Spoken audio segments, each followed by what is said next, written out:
We are so excited for fans to get their hands on the first DLC of the season. We've been listening to your feedback, and we have so much more to come. We've got 4 intense maps and a brand new zombie experience.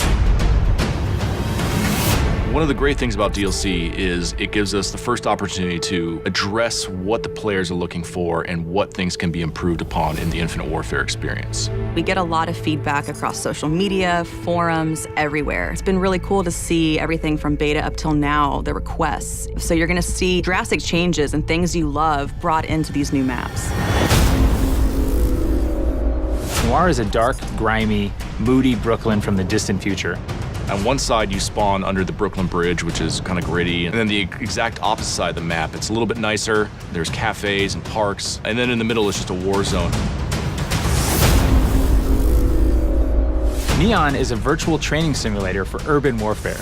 It's a Z-shaped map with a long sight line down the middle, a high B point up on a ledge, and a close quarters area in a nightclub in the 3rd lane.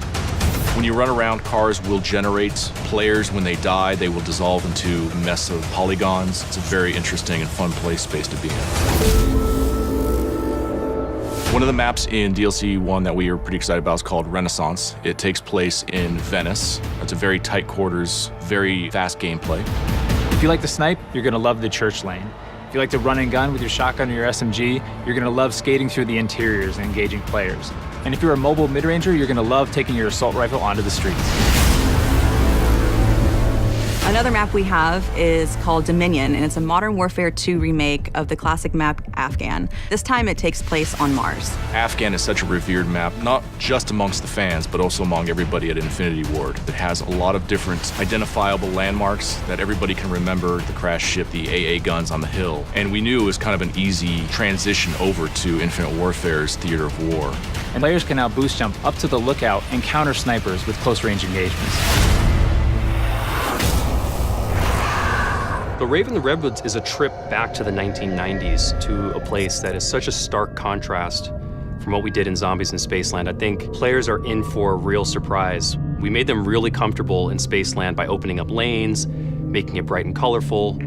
This is really a horror film brought to life in a video game form. It's going to blow people's minds. After getting sucked out of Zombies in Spaceland, our 4 characters appear in a cabin. They wake up kind of groggy. They kind of realize that they're maybe in the 90s now. As you explore outside of the cabin, you find out that you're actually in an abandoned camp that's been kind of taken over by a few hundred raver kids that are throwing an all-night rave party in the middle of the woods. The level has this dark, foreboding, kind of spooky vibe, and then the world comes alive.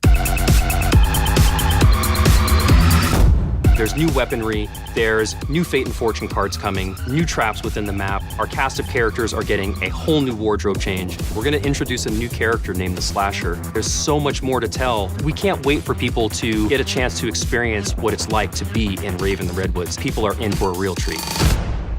All of the devs here at Infinity Ward cannot wait for our fans to get their hands on the new content. The weapons, the quests, there's so much going into it. Fans are going to be super excited. Call of Duty Infinite Warfare DLC 1 pack will be available January 31st, first on PS4.